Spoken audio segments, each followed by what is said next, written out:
안녕하세요. 사연에 빠지다의 DJ 민영입니다. 오늘도 두 가지 사연 준비되어 있으니 끝까지 함께 해주시고요. 구독과 좋아요 버튼도 눌러주세요. 그럼 오늘의 사연 함께 만나볼게요. 안녕하세요.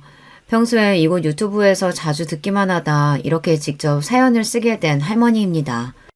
요즘 인생은 60부터라며 젊다고는 하지만 손주가 있으니 그저 할머니로 자신을 칭하고 싶네요. 우리 구독자님들은 내 집에서 가장 아끼는 공간이 있을까요? 피치 못할 사정으로 1년 정도 잠시 비우기는 했지만요. 우리 부부가 처음 마련한 집에서 전 무려 30년 동안 살고 있답니다. 내가 사랑하는 가족과의 추억이 서린 곳이라 아마 죽을 때까지 여기에 머물지 않을까 싶어요. 다른 집에는 크고 멋진 TV가 자리한 거실 벽면이 우리 집은 좀 다르답니다. 벽면 가득 채운 큰 그림이 있는데 이는 바로 생전에 남편이 그린 작품이죠. 그림을 그릴 때 보았던 남편의 모습이 지금도 선명합니다. 여보, 그 그림에 우리 가족의 모습을 담는 건가요? 지금 내가 느끼는 행복감과 미래에 대한 희망을 이 그림에 담을 거야. 많은 시간이 흐르더라도 우리 가족에 대한 마음은 이 그림 속에서 영원할 테니까. 그의 말은 옳았습니다. 남편이 떠나고 수십 년이 지났지만 그림을 보면 그때처럼 뭉클하고 행복한 감정이 드니까요. 이런 예술가 남편을 어떻게 만나느냐고요. 고등학교를 졸업하자마자 전 독립하고자 했습니다. 친아버지가 일찍 돌아가시고 3년 뒤 새아버지가 그 자리를 채웠던 친정집은 가시덤불과도 같은 곳이지 저에겐 집이 아니었어요. 그래서 가출에 가까운 독립을 선언하고 집을 떠나 이모님이 사시는 인천으로 오게 됐습니다. 이모가 내어주신 옥탑방 한 칸을 집으로 삼고 돈 벌러 공장에 나가보았어요. 공장에 다니는 갓 어린 여자애가 하루 10시간 근무 뒤에 하루의 고단함을 풀 것이 뭐가 있겠어요. 아저씨들처럼 술을 마신다거나 함께 얘기 나눌 친구나 가족도 없었으니까요. 대신 전 극장에 가서 영화 보는 것이 유일한 취미였습니다. 그렇게 일주일에 한 번 이상 극장을 다니다 보니 의외로 친해진 사람이 있었어요. 극장 간판 그림을 그리는 아저씨인데 학생처럼 앳된 아가씨가 뺀질나게 극장에 다니는 모습에 호기심이 생겼던지 말을 걸기 시작했습니다. 게다가 참 잘생긴 아저씨 얼굴이 좋았던 저도 같이 얘기하고 어울리다 보니 어느덧 부부의 연까지 맺게 되었죠. 남편과 결혼하고 부평에 신혼집을 월세로 시작해서 살았어요. 당시는 호황기 시절로 극장은 많은데 간판 그리는 화가는 두세 명뿐이라 무척 바쁘게 남편은 일했어요. 저도 공장을 그만두고 아들 하나를 낳으며 집에서 살림을 했죠. 원래 남편은 자기 작품을 그리는 화가가 되고 싶었지만 생계를 꾸려나가기 위해 극장 간판쟁이가 될 수밖에 없었다네요. 극장에 내걸리는 그림 말고 진짜 내 그림들을 모아 죽기 전에 전시회라도 열고 싶다. 아직은 좀처럼 엄두가 나지 않지만 언젠가는 할 수 있겠지. 하지만 내 남편은 안타깝게도 화가로서의 꿈을 채 펼쳐보지도 못한 채 세상을 뜨고 말았습니다. 누런 얼굴색에 극심한 피로를 호소하던 사람이 병원에서 검사를 해보니 간에 암이 자라고 있다고, 이제 손을 쓸 수 없다고. 투병 생활 끝에 남편은 40이라는 젊은 나이에 우리 가족을 떠나고 말았습니다. 이제 저와 초등학생이던 아들만 남았을 뿐이죠. 당장 생계가 급했던 저는 친한 동네 언니의 소개로 전화교환원, 콜센터 일로 입에 풀칠을 할 수 있었습니다. 앉아서 더울 때는 시원하고 추울 때는 따뜻한 데서 일하는 사무직이라고 좋아했는데 정신적으로 아주 고된 일이었어요. 얼굴도 모르는 사람들로부터 이유 없이 욕설을 듣고 때로는 성희롱까지 당해야 했기에 아들을 키워낸다는 집념으로 버텼습니다. 일이 힘든 건 괜찮았는데 내 아들의 느닷없는 고집으로 마음이 더욱 고달팠어요. 남편처럼 미술에 소질이 보이던 아이는 갑자기 공부하겠다며 그림을 접겠다는 거예요. 전 아버지처럼 살 순 없어요. 지금 엄마가 이렇게 고생하시는 것도 다 가난 때문인데 제가 성공하는 것만이 우리 집 가난을 끊어내는 일이니까요. 하지만 넌 아버지처럼 화가가 되고 싶다고 누구보다 그림을 사랑하는 아이였잖니. 돈 때문이라면 걱정 마라. 엄마가 어떻게든 너 하나 공부 못 시키겠니? 그래서 싫어요. 나 때문에 고생하고 사는 엄마 보는 제 마음 모르시죠? 엄마만 보면 한없이 미안하고 내 자신이 짐처럼 여겨진다고요. 말리지 마세요. 저는 미술을 버릴 겁니다. 내 자랑 같아서 지금 해와 말씀이지만요. 우리 남편 피를 물려받아서 아들은 키도 훤칠하고 신성일 뺨치게 잘생긴 사내예요. 그런데다가 머리 똑똑하고 인내심 강한 친구라 그런지 중2부터 미술을 포기하고 뒤늦게 학교 공부를 하더니 결국 반에서 1등을 하는 우등생이 되었습니다. 제 아들이라서 하는 말이 아니라 마음 먹은 것은 해내고야 마는 집념을 가진 아이였죠. 어떻게 이렇게 대단한 녀석이 내 배에서 태어났을꼬. 혼자 아들 키우며 사는 인생이 쉽지 않았어도 아들 잘 커가는 걸 보는 낙으로 힘내서 살아갈 수 있었습니다. 그렇지만 우리 집 사정에 영양가 있는 음식을 넉넉하게 애한테 해주지 못했던 것이 늘 마음에 걸립니다. 다 큰 지금도 아들이 감기에 잘 걸리는 편인데요. 애가 기침만 해대도 그것이 다 제대로 못 먹인 내 탓인 것만 같아서 미안하기만 해요. 역경을 극복한 내 아들은 대학을 나와 자격증 시험을 보더니 공인회계사게 되어 드디어 출세의 반열에 오르기 시작했습니다. 네가 고생해서 번 첫 월급을 이 엄마한테 다 주면 어쩌니. 성공한 아들로 이렇게 해보고 싶어서 평생 공부만 하고 살아가는걸요. 엄마 고생은 이제 끝났어요. 이제 아들이 주는 생활비 받으면서 편하게 사세요. 여러분도 아시겠지만 자식이 잘 커준 것만으로도 부모가 받을 효도는 다 받은 것 아니겠습니까? 뭐 아쉽다고 자식에게 돈이나 타 쓰는 사람이 되려 하겠나요? 내가 자가로 사는 집 한 채 있겠다. 나 먹고 살 만큼 버는 직업 있겠다. 이 엄마를 그런 비굴한 인생 살게 하지 마라. 나 아직 젊다. 너 좋은 직장까지 구했으니 이제 결혼해서 손주나 안겨주면 엄마는 바라는 게 아무것도 없어. 아들은 제 말에 배시시 웃으면서 이래 대답했어요. 저 사실 만나고 있는 아가씨 있어요. 조만간 인사드리러 올게요. 제 할 일만 열심히 하고 사느라 연애나 제대로 해봤을까 싶은 새님인 줄 알았는데 우리 아들도 남들 하는 거 다 하면서 살았던 모양이에요. 제 주변에는 자식들 비혼으로 골머리 썩는다는데 전 환갑도 되기 전에 며느리를 보게 생겼습니다. 아들 말대로 얼마 뒤 예비 며느리를 처음 만나 얼굴도 보고 이런저런 궁금한 이야기를 나눌 수 있었어요. 몸 건강해 보이고 대학 나와 건실한 회사에 다니고 있는 좋은 아가씨였죠.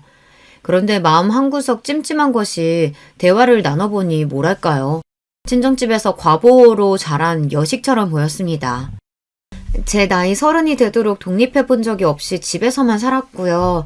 선우 씨 만나기 전까지 제대로 된 연애 해본 적도 없습니다. 나 옛날 사람이긴 해도 결혼 전에 연애 좀 했다고 타박할 일 아니니 애써 감추지 않아도 돼요. 여자친구 말이 맞아요.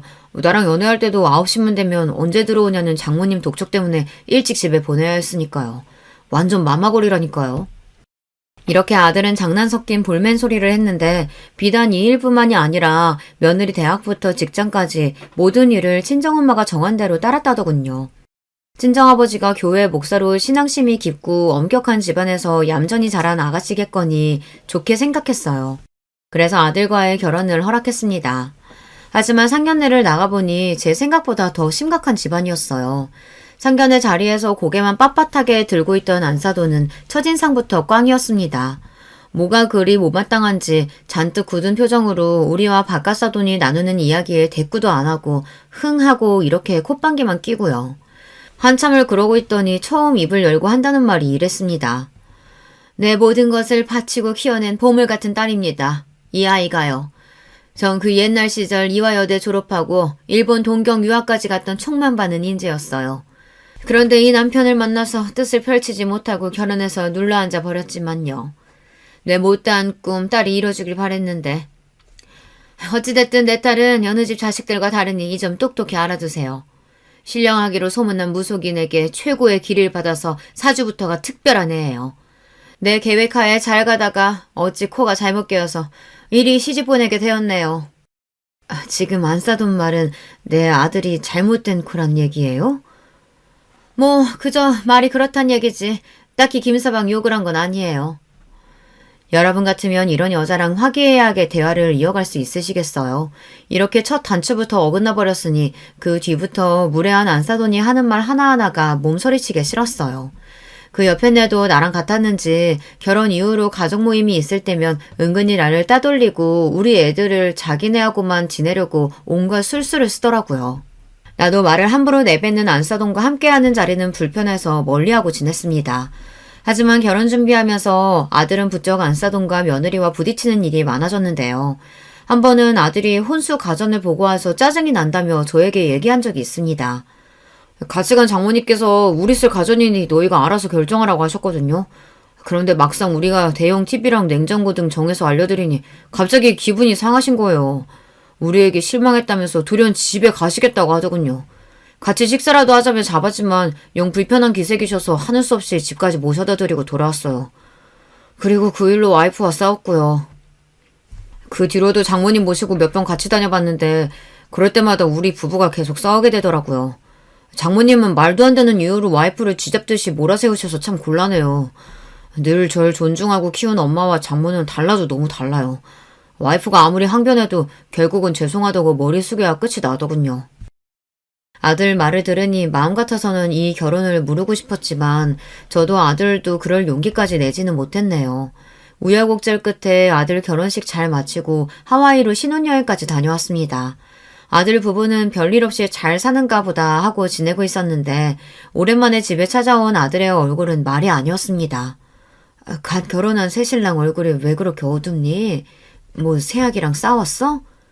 표정을 살피며 슬쩍 물어보니 아들이 한다는 얘기가 결혼하자마자 장모님한테 정 떨어져서 정말 너희 장모 성격이 보통 센 거 아니라는 거 나도 알지만 얘야 그래도 너희 아내가 들으면 어쩌려고 장모한테 그렇게까지 말해야 쓰겠니? 엄마 제 말 좀 들어보세요. 신혼여행 떠나기 전에 장모님이 우리 집 가구 하나 골랐다면서 와이프한테 사진을 찍어 보냈는데요. 와이프가 가구 디자인이 우리 스타일이 아니라고 괜찮다고 답장했어요. 그 말에 또 마음 상한 장모님 때문에 신혼여행 떠나는 날 아침까지 기분 풀어드리느라 진땀을 뺐다니까요. 왜 그런다니? 아무리 기분이 언짢아도 그렇지 애들 신혼여행으로 외국 떠나는 날까지 꼭 그렇게 하셔야 했다니? 도대체 어른답지가 못하구나 너희 장모라는 사람. 기분 좋게 신혼여행 떠나야 할 아들이 거기 가서 진땀 뺐을 생각을 하니 안 싸더니 원망스러웠습니다. 그뿐인 줄 아세요? 신혼여행 다녀와서는 집들이 빨리 해야 한다고 처가 식구를 집에 초대했어요. 그런데 우리 집에서 잠까지 자고 갔어요. 요즘 같은 세상에 신혼집에서 1박을 하다니 도무지 상식적으로 이해되지 않지만 사위고 남편인데 군말 없이 최선을 다해서 잘 모셨죠. 그래 잘했다. 그런데 또 네 장모가 뭐라고 했니? 우리 부부끼리 요리도 같이 해서 식사 한상 제대로 차렸어요. 다른 식구들은 다 맛있게 잘 먹는데 장모님 혼자 음식 타박해서 고생한 보람도 없었죠. 식사 내내 맛이 없다느니 이런 대접 받느니 집으로 가겠다느니 난리치는 바람에 와이프는 울고 분위기는 순식간에 차가워졌고요. 눈치 보인 형님네가 저를 데리고 밖으로 나가서 이래요. 장모님 이러는 일 한두 번도 아니라고 원래 그런 분이라고 여기고 그냥 이해하래요. 참나. 아들 이야기에 제 속은 천갈래 만갈래 찢어지는 기분이었습니다. 이렇게나 몰상식한 장모 때문에 앞으로 아들 맘고생이 얼마나 심해질까 싶었으니까요. 옛말이나 시집살이지 요즘은 이런 처가살이가 다 있지 뭡니까. 아들을 잘 다독여 보내고 나서 저는 날마다 100일 기도를 드렸습니다. 제가 할 수 있는 것은 별일 없이 아들 부부가 잘 지내기를 그저 기도드리는 것밖에요. 그렇게 마음 졸이고 살다가 한 번은 아들이 우리 집에 늦은 저녁에 갑자기 찾아와서 배고프다는 겁니다. 저녁밥을 허겁지겁 먹고 있는 아들의 모습을 보니 안쓰러운 마음이 들었어요. 우리 아들은 특히나 공복을 못 참아서 때가 되면 꼭 밥을 먹어야 하는 아이예요. 그러니 남자애라도 저 스스로 간단한 찌개며 요리도 할 줄 안답니다. 그런데 지금까지 밥도 못 먹고 있다는 건 이건 필시 무슨 일이 생긴 것이죠. 누룽지 물을 끓여 아들에게 주면서 이유를 물었습니다. 밤 늦은 시각이 되도록 저녁 식사도 안 하고서 집에 무슨 일 있는 거니? 우걱우걱 콩나물을 씹던 아들은 오늘 저녁에 있었던 일을 털어놓으며 분통을 터뜨렸습니다. 오늘 어버이날 기념행사로 장인어른 장모님 모시고 식당에 다녀왔어요. 가는 길에 아내가 용돈을 장모님한테 먼저 드렸던 모양이에요. 장모님은 결혼 초부터 이상한 주장을 해왔는데 우리가 드리는 용돈은 장인어른과 같이 주지 말고 두 분 각각 해달라는 거예요. 그런데 오늘은 아내가 깜빡하고 봉투 하나로 드렸는데요. 그걸 보신 장모님이 버럭 화를 내시는 거예요. 너 엄마 말을 개똥으로 알아듣니? 아빠 엄마 따로 용돈 주라고 했어 안 했어? 내 품에서 자라온 딸이 그런 실수를 할 리는 없고 김서방 자네가 그러자고 한 건가? 별 대수롭지도 않은 일이라며 장인어른이 그만하라고 말리는데도 식당 사람들이 다 쳐다볼 만큼 우리한테 불효한다고 몰아세우더라고요. 너무 창피하고 내가 왜 이런 일을 당해야 하는지 모르겠어서 그대로 자리를 박차고 나와버렸어요. 저런, 아니 안사도는 자식들 훈계를 조용조용 이르면 될 것을 사람 많은 데서 뭐 그렇게 성내고 그런다니? 제 말이요. 더 기가 막힌 일은 뭔 줄 아세요? 화가 나서 차에 돌아와서 앉아있는데 뒤따라온 아내가 저에게 뭐라고 하는 거예요. 엄마가 저렇게 화나셨으면 바로 사과드리고 사근사근 대하면 금방 풀리실 텐데 저까지 나가버려서 분위기가 험악해졌다고 제 탓을 했어요. 자기 엄마 잘못인데도 제 잘못이라는 아내도 장모님만큼 어이없는 사람이더군요. 화가 난 저는 차에 시동 걸고 바로 나와서 엄마 집으로 온 거예요. 좀처럼 감정에 동의가 없는데 아들이 이렇게 머리끝까지 화가 난 모습을 전 처음 보았어요. 그동안 애가 오죽 쌓인 게 많아 그럴까 싶어 제가 참견하기로 결심했습니다. 그래서 아들 쉬라고 방을 내어준 뒤 며느리에게 전화를 걸었습니다. 오늘 일 이야기 아들에게서 들었는데 그래 너희 어머니 화는 좀 풀리셨니? 저에게 자초지종을 설명한 며느리 얘기가 이랬습니다. 아들은 명절이나 어버이날 용돈은 우리 집이나 처가에 똑같이 하기를 바랬다고 합니다. 하지만 안사도는 양가에 똑같이 용돈을 드리는 우리에게 불만이 생긴 겁니다. 그 집이야 홀어머니니 한 분만 드리면 되지만 우리 집은 남편과 나 2명이니 각각 챙겨드려야지. 한 봉투에 저쪽 집과 똑같은 금액을 넣는다면 나보고 너희 시어머니 반만 받으란 말이냐? 이렇게 직접적으로 돈을 밝혔다고 하네요. 돈이 없는 집도 아니고 목사 사모님이 한다는 말이 참 저속하고 우습죠. 자기 기분대로 사사건건 걸고 넘어지는 장모 때문에 결혼 생활을 지속하기 어렵다며 아들은 며느리와 꽤 오래 다투 모양입니다. 그리고 결국 아들이 이겼는지 며느리에게 각서를 쓰게 했습니다. 아들이 얘기한 각서의 내용은 대강 이러했어요. 첫째로 장모는 미리 약속한 날 외에는 신혼집에 오지 말고 사위에게 버럭하지 말고 존중하는 태도를 보인다. 두 번째로는 장모는 안사돈, 즉 저에 대한 불손한 호칭, 예를 들면 불쌍한 노인네, 가난한 예편네 등으로 부르거나 함부로 하는 행동을 하게 될 시 바로 이혼 합의서에 도장을 찍는다. 또한 이혼 시 아이의 양육권과 재산 분할권은 남편의 뜻에 따르기로 한다. 여기 두 번째 내용을 보고서 안사돈이 저를 그렇게 막 부르는 걸 처음으로 알았어요. 아들은 평소에 며느리랑 안사돈이 얘기할 때 저에 대해 하는 소리를 듣고 속으로 이를 갈았답니다. 그래서 이 내용까지 각서에 포함시키게 된 거죠. 이렇게 각서를 쓰고 난 뒤에 며느리는 아들에게 조심하고 달라지는 듯 보였어요. 각서에 쓴 약속대로 허구한 날 애들 집에 드나들던 안사돈 모습도 보이지 않았고요. 참 다행이죠. 이제야 만물이 제대로 돌아가는구나. 내 아들이 그래도 남편이고 가장으로서 이 집안 기강을 바로 잘 세웠다. 그렇게 처가의 개입 없이 애들끼리 잘 살다 보니 만사가 형통하여 기쁜 소식도 들려왔죠. 며느리가 아기를 임신했다는 겁니다. 이듬해 겨울에 전 아주 예쁘고 건강한 손자를 안아볼 수 있었죠. 엄마, 손주가 그렇게 좋으세요? 그럼 이 귀여운 놈을 안고 있자니 정주영도 부럽지 않을 만큼 좋구나. 새아가야, 아이 낳느라 고생 많았다. 여기 축하금 넣었으니 이걸로 너 좋아하는 거 많이 사 먹어. 어머님 감사합니다. 그런데 좀 이르긴 하지만 어머니께 부탁드리고 싶은 말씀이 있어요. 제가 사정상 출산휴가 3개월 뒤에는 회사에 복직해야 하는데요. 어린이집에 이 젖먹이를 맡길 수도 없고 봐줄 사람이 어머니 말고는 없네요. 그랬구나. 내가 그 생각까진 못했어. 워낙 너희 친정과 가깝게 지내서 안사돈이 당연히 손주 봐주겠거니 했지. 그러게요. 뭐 장모님은 허리가 안 좋아서 아이를 돌볼 수 없다나 뭐라나. 어떻게 하겠어요. 엄마가 괜찮으시다면 지금 사시는 집 처분하고 더 넓은 집으로 이사가서 아예 합치면 어떨까요? 손주야 너무 예쁘고 내 힘으로 자식들을 도울 수 있는 것은 좋지만 그렇다고 해도 합가는 섣불리 결정할 일이 아닌 것 같아 일단 고사했습니다.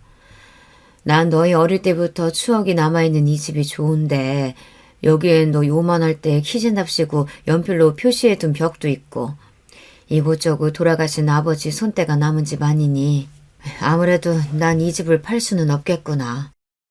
그럼 이렇게 하시면 어떻겠어요? 어머님 댁이 낡긴 했어도 조금 수리하면 지하철역이랑 가깝고 세입자가 들어올 수 있을 거예요. 차라리 전세를 놓고 그 전세금을 저희 집에 보태서 넓은 데로 이사를 가시죠. 아들 며느리는 좋은 생각이라면서 절 설득했죠. 전 마음이 영 내키지 않았지만 어떻게 하겠어요. 제가 없으면 며느리는 복직을 못하고 손주 봐줄 사람이 없다는데요. 그래서 결국 그리하기로 마음먹었습니다. 우리 집을 세 주고 받은 전세금 4억 5천을 보태 아들은 40평대로 이사를 갔고 그중 방 하나를 제가 쓰며 살게 되었어요. 그런데 말이 좋아 합까지 자식들 봉양받는 게 아니라 제가 아들과 며느리, 손주까지 모시고 사는 것과 진배 없었어요. 그뿐인가요? 손주가 생겼다는 핑계로 잠잠하던 안싸도는 더 자주 집에 찾아왔어요. 조용히 손주나 보고 가면 다행인데 몇 시간이나 눌러앉아서 제가 차려주는 저녁밥까지 얻어먹고 가는 날이 많았죠. 그렇지만 정말 절 화나게 만든 것은 그 옆에 내에 저를 대하는 태도였습니다. 저기요, 제가 머리가 아픈데 두통약이랑 물 좀 떠다 줘요. 너무 차지도 뜨겁지도 않은 온도로 잘 맞춤 물이어야 합니다. 할머니, 지금 우리 손주가 아랫도리가 불편해서 울잖아요. 어서 기저귀 갈아주지 않고 뭐 하십니까? 참다 못한 저는 결국 안사돈에게 화를 버럭 내고 말았습니다. 이보세요, 사돈. 배울 만큼 배웠다는 양반이 예절은 국 말아 드셨어요? 당신이 외할머니인데 손주 똥기저귀는 자기 손으로 한 번은 갈아야지. 왜 나만 시켜 먹어? 그리고 사돈 관계를 떠나 내가 당신보다 5살이나 많은데 말하는 뽐새가 이게 하인 부리는 태도지 어디 윗사람에게 하는 말이요? 기가 막혀서 내가 이런 말 들을 사람이 아닌데. 기막혀하는 그 여자는 절 보고 경멸하는 말을 내뱉고 나가버렸습니다. 이래서 본디 없이 사는 집안이랑은 사돈을 맺으면 안 되는 법인데 아휴, 상놈의 집안 같으니 감히 나한테. 왜 지는 양반이고 내가 산 것인지 족보를 뜯어보고자 하고 싶었어요. 그 옆에 내가 얼마나 우리를 깔보고 있는지 그 오만함에 혀를 내두를 지경이었습니다. 이쯤 되고 보니 저도 더는 그 양반 대면 못하겠고 그 여자도 절 다시 안 볼 것처럼 하고 돌아갔죠. 그런데 그 성미 고약한 장모는 이 일을 계기로 사달을 내고 말았습니다. 그 일로 안싸더니 얼마나 며느리를 괴롭혔는지 아이 얼굴이 반쪽이 되고 차마 나에게 말은 못하고 대신 아들을 볶아대는 것 같았어요. 아무려면 한 집에 사는데 제가 그것을 눈치채지 못하겠습니까? 다음날 장 보고 와서 집 현관에 들어서는데 아들 부부의 다투는 소리가 들려왔어요. 어머님이 좀 참으시지. 우리 엄마 자존심이 얼마나 센데 그 수모를 당하고 멀쩡하시겠어? 당신이랑 와서 석고대제 하지 않으면 그냥 굶어 죽겠다고 하신대. 이 일 당신이 수습해. 우리 엄마가 뭐 틀린 말씀하셨냐? 그동안 장모님이 나한테 까다롭게 구시는 건 그래 윗사람이니 이해한다 치자. 하지만 우리 엄마가 서열로 보나 나이로 보나 엄연히 장모님보다 우더른이셔. 그런데 얼마나 무시하고 막대했으면 선량한 우리 엄마가 그러셨겠냐고. 난 몰라. 우리 엄마가 저렇게 머리 싸매고 드러누워버리면 그 누구도 못 말린다고. 여보가 시어머니 좀 설득해봐. 우리 엄마 찾아가서 사과 좀 하시면 좋을 것 같은데. 뭐? 너 지금 그게 우리 엄마한테 할 소리냐? 하다하다 저보고 그 얌통머리 없는 여자에게 석고대자하라는 며느리 말에 울컥했습니다. 나도 모르게 방문을 벌컥 열고 들어가서 며느리에게 똑똑히 일러주었어요. 내 그동안 착한 시애미 노릇하니까 너 눈에 뵈는 게 없니? 도리어 너희 엄마가 내 앞에 와서 잘못했다고 사과해야 할 판국에 뭐가 어쩌고 어째?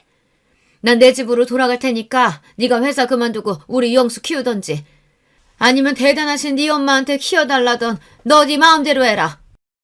며느리한테 제 말만 하고 방문을 쾅 닫고 그대로 집 밖에 나가버렸습니다. 대차게 내 할 말 하고 나오니 속은 후련한데 막상 어디로 가야 할지 모르겠더라고요. 나라도 좀 참을 걸 자식들 싸움에 기름을 부었구나 싶어 뒤늦게 후회도 되고요. 아파트 주변을 걸어다니고 있는데 경비 아저씨가 재활용 쓰레기장에서 일하는 모습이 보였어요. 어제가 재활용 쓰레기 배출하는 날이었는데 엉망으로 내놓은 사람들 때문에 다시 분류하는 일을 아저씨 혼자서 하는 모습이 힘겨워 보였죠. 마침 갈 때도 할 일도 없는 저는 팔섬에 걷어붙이고 아저씨 일을 도와드렸습니다. 아이고 어르신 그냥 두세요. 다 제가 할 일입니다. 내가 사는 곳 일인데 누가 하면 어때요. 수많은 사람들이 닭장처럼 다닥다닥 붙어서 사니 쓰레기가 이렇게 산처럼 나오네요. 내가 사는 동네에서는 한독주택이라 이런 광경 처음 봅니다. 함께 분리 작업을 마치고 나니 경비는 날 화단이 있는 정자로 데려가 커피 한 잔을 주고 옆에 앉았습니다. 아들이 절 찾는 전화가 왔지만 아직 마음이 불편해서 전화를 받지 않았어요. 그래도 아드님 참 반듯하게 잘 키우셨습니다. 제가 봐도 며느님보다는 아드님이 아까워 보여요. 저 듣기 좋으라고 하시는 말씀인 거 알지만 기분은 좋네요. 아유, 제가 괜히 아들네에 들어와서 볼 꼴 못 볼 꼴 다 보고 사나 봅니다. 좀 컸다고 한들 자식들이 어디 부모 마음과 같나요? 그래도 제 자식 봐주러 온 엄마가 얼마나 귀한지 말은 안 해도 다 알고 있을 겁니다. 이렇게 경비 아저씨와 몇 마디 주고받다가 엉덩이를 털고 일어나서 집에 들어갔어요. 제가 한 가출은 고작 1시간 남짓이었지만 아들 내외는 그동안 말을 잘 풀었는지 분위기가 좀 나아졌더래요. 그리고 이 일로 안사도는 제가 집에 있는 동안 절대 오지 않았습니다. 제가 가끔 이모집이나 친구를 만나러 외출하는 동안 도둑고양이처럼 슬쩍 왔다가 가는 눈치였지만 저도 모르는 척 지냈죠. 이렇게 쭉 서로 간격을 두고 살았으면 좋았겠지만 묵어있던 갈등은 어느 날 화산처럼 폭발하고 말았습니다. 아침 잠자리에서 일어나는데 벌써 몸이 욱신욱신한 것이 몸살이 온 것 같았어요. 겨우 몸 추스르고 애들 아침밥 먹이고 손주 어린이집 보내고 나서 그대로 요에 누워 깊은 잠에 빠져버렸습니다. 얼마나 지났을까 며느리가 다급히 절 깨우는 소리에 억지로 일어났죠. 어머니 좀 일어나 보세요. 원래 오늘 익선동에 외출하신다고 하지 않았어요? 왜 아직 집에 계신 거예요? 그래. 모임 있었는데 내 몸이 좋지 않아 취소하고 누웠다. 아직도 몸이 욱신거리는 게 영 시원치가 않아. 더 자야겠다. 며느리는 울먹거리며 제게 사정하듯 얘기했어요. 제가 오늘 휴가라 미리 친정 식구들하고 집에서 보기로 약속했단 말이에요. 지금 우리 엄마가 지하주차장에 거의 다 왔다고 하시는데 이를 어째요? 어머니께서 아직 집에 계신 걸 알면 크게 난리 부르실 거라고요. 어머니 5시간만 밖에서 시간 좀 때우다가 들어오세요. 제발요. 며느리 사정은 알겠지만 몸이 안 좋은 제가 당장 나갈 생각이 들지 않더군요. 얘야, 내가 여기 말고 갈 데가 어디 있다고 그러냐? 그냥 오늘 친정 식구 만남 취소하고 다른 날 모이자고 하려무나. 그러자 며느리는 막무가내로 저를 현관으로 밀었고 외투와 핸드폰을 쥐어주고서 밖으로 밀쳤습니다. 당황한 저는 얼떨결에 슬리퍼만 신고서 문 밖에 내쳐지고 말았어요. 아무리 문을 두드리고 얘기해봤자 괘씸한 며느리는 꼼짝도 하지 않았죠. 굳건히 닫혀있는 문을 보며 어쩔 수 없이 저는 어디론가 가야만 했습니다. 어디를 가야 하나? 여기 어디 찜질방이 있나? 깊은 한숨을 쉬고 엘리베이터 버튼을 누르고 기다리는데 삐리릭 하는 소리를 내며 앞집 현관문이 열렸습니다. 아들네 앞집 아줌마가 집에서 나와 마주치게 된 거예요. 어머, 안녕하세요. 애보ля 집안일 하려 많이 힘드시죠? 연세도 좀 있으실 텐데요. 네, 애 봐주는 일이 다 그렇죠 뭐. 그저 손주가 이쁜 낙으로 참고 하는 일이죠. 네? 예상 밖이라는 듯 앞집 아줌마는 제 말을 듣고 깜짝 놀라는 것이었습니다. 아이고, 제가 오해할 뻔했네요. 친할머니셨구나. 그 집에 뺀질나게 드나드는 외할머니가 무슨 노인네라며 어르신을 부르고 함부로 대하길래 아이 봐주는 이모님이신 줄 알았어요. 제가 실수했네요. 죄송해요. 그 말을 듣는데 제 얼굴이 덩달아 화끈거릴 만큼 민망했습니다. 당황한 앞집 아줌마는 엘리베이터에서 내리자마자 내게 공손하게 인사하고 도망치듯 가버렸습니다.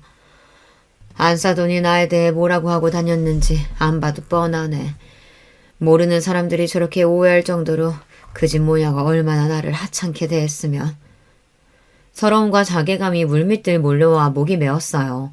이런 마음으로 어딜 가지도 못하고 그저 아파트 경비실 앞 벤치에 앉아서 한참을 울었습니다. 제가 손수건으로 눈물을 찍어내고 있으려니 경비 아저씨가 다가오더군요. 천사모 어르신, 오늘도 속상한 일이 있으셨나 봐요.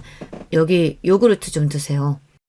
감사하다고 입은 움직였지만 울고 있던 얼굴이 창피해서 고개도 들지 못하고 주신 요구르트를 받아들었어요. 그런데 경비원은 자리를 뜨지 않고 그대로 제 옆에 앉아 담배 한 대를 태우더군요. 아저씨도 일이 많아 힘드신가 봐요. 길지 않은 인생 살면서 쉬었던 날이 하루도 없었지만 요즘 같아서는 마음이 참 애리네요. 자식 낳아 취직하고 장가 보내면 고쳐 끝날 줄 알았는데 없는 살림이라도 내 식구끼리 살던 때가 마음이 편했던 것 같네요. 예, 저도 딸 자식 둘 있는데 시집간 녀석은 지 남편이랑 싸우고 친정 와서 못 살겠다고 울어싸서 배기 싫고 또 시집 안 간 노처녀 딸은 아직도 부모에게 얹혀서 살려고 하니 말입니다. 저도 참 자식놈이 웬수다 싶어요. 사람 마음이 참 희한한 것이죠. 안사돈과 며느리 때문에 눈물 짓던 제가 남의 집 자식 한탄 소리 들으니 그래도 속상한 마음이 좀 풀리대요. 그 아저씨가 보더라도 내 며느리는 표관하게 부족한 사람이라며 나 위로하고자 그런 얘기를 했나 봅니다. 그래도 아무리 세상이 변해도 그렇지 전 사무세댁은 시어머니한테 너무한 거 아닌가 싶습니다. 네, 아마 아저씨도 지나가며 자주 보셨을 테죠. 시어머니는 파출부 부리듯 하고 지 친정엄마만 감싸고 도는 게 우리 때 같았으면 어디 상상이나 했겠습니까?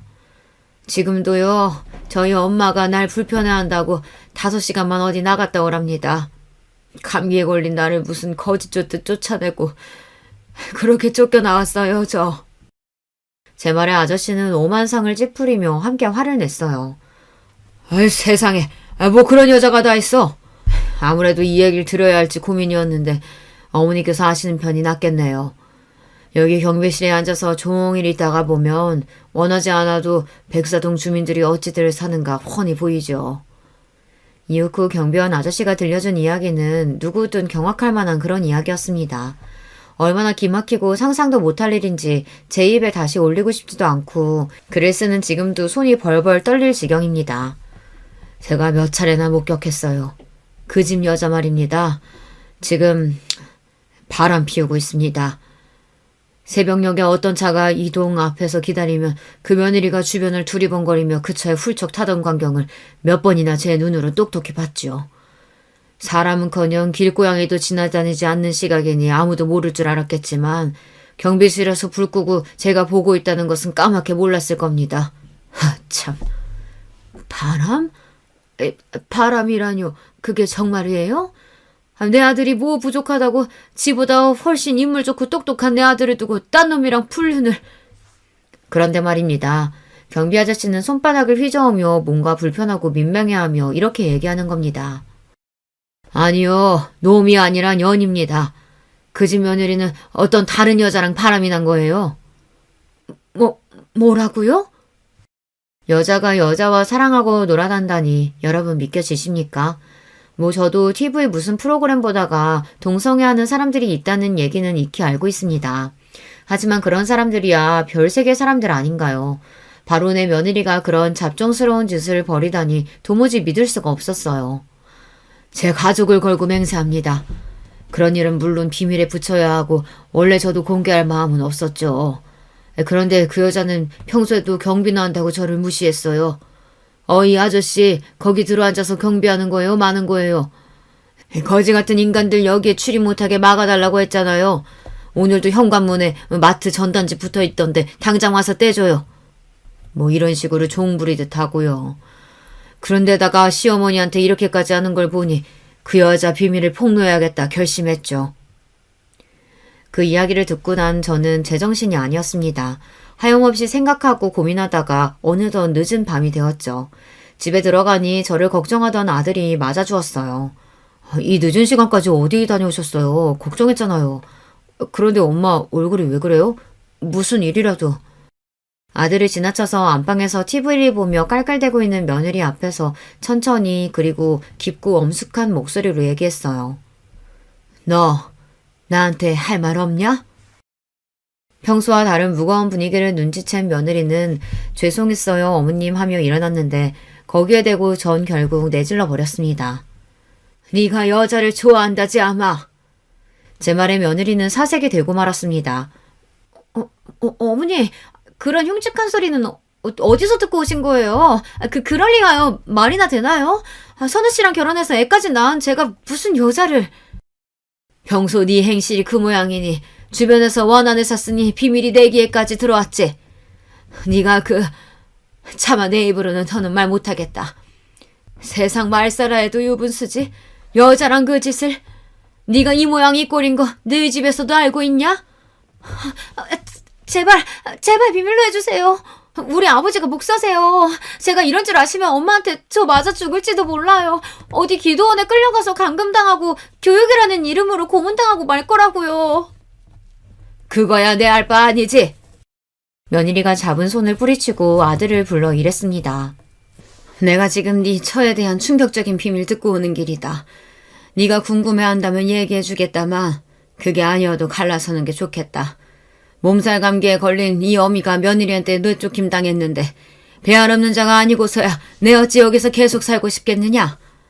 지금 이 집에서 당장 나갈 거니까 처분되는 대로 내 전세금 돌려다오. 그리고 네 처랑 이혼한 결심 서면 그때 엄마 찾아와라. 독하게 나오는 저에게 당황한 아들은 무슨 일이냐며 더 얘기해달라며 절 붙잡았지만 아들의 사정에도 불구하고 짐을 싸서 바로 나왔습니다. 당장은 갈 곳이 없어서 잠시 이모 댁에서 기거하는데 얼마 뒤 아들이 찾아왔어요. 어머님, 말씀대로 저 그 사람이랑 갈라서겠습니다. 결정적으로 이런 상황에서까지 제 잘못 없다는 아내한테 환멸감을 느끼고 말았어요. 장모와 아내 모두 사위가 아니라 자기네 집 머슴을 구하는구나 싶은 생각에 결심했죠. 사실 결혼 초부터 장모님 감사 때문에 부부싸움 한 적이 한두 번이 아니에요. 그래, 네가 그간 마음고생이 심했던 거 다 안다. 장모는 저 있는 자리에서도 장인어른 깎아내리고 욕보이는 말까지 서슴지 않고 해요. 그런 모습 보면서 나도 저렇게 될까 무섭더군요. 그래도 이 사람은 다르겠거니 믿었는데 오늘까지 본 아내도 장모와 똑같은 인간이에요. 어떻게든 엄마와 저에 대해 깎아내리려고 들고요. 아이 생각해서 제가 참고 살면 괜찮겠지. 그랬던 제가 너무 안일했나 봅니다. 그래, 잘 생각했다. 근데 이건 알고 있냐? 네 처가 여자랑 놀아나고 있다는구나. 이건 뭐 용서하고 이해할 일이 아니야. 그러니 당장 이혼해라. 믿을 수 없는 이야기에 충격받은 아들의 얼굴은 지금까지 선연합니다.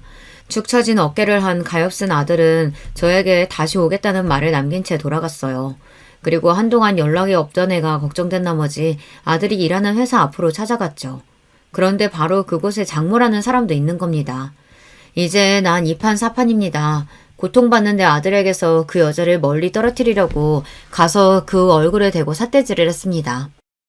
이봐, 당신이 왜 내 아들 일하는 곳에 찾아왔어? 또 뭘 괴롭히려고? 당장 돌아가! 교양 없이 이게 뭐하는 짓이야? 당신 아들이 갑자기 이혼하겠다고 미친 듯 날뛰는데 사회교육에 내가 나서야지 그럼. 교육? 교육? 네 딸녀는 정신병자같이 여자 좋아하는데 누가 누구를 교육시킨다는 소리야? 이게 말이야 방구야? 제 말에 그 여자는 사색이 되어갔습니다. 그런데 왠지 그 표정은요. 처음 들은 사실에 대한 충격이 아니라 깊숙이 숨긴 비밀이 드러난 자의 당혹감 같았죠.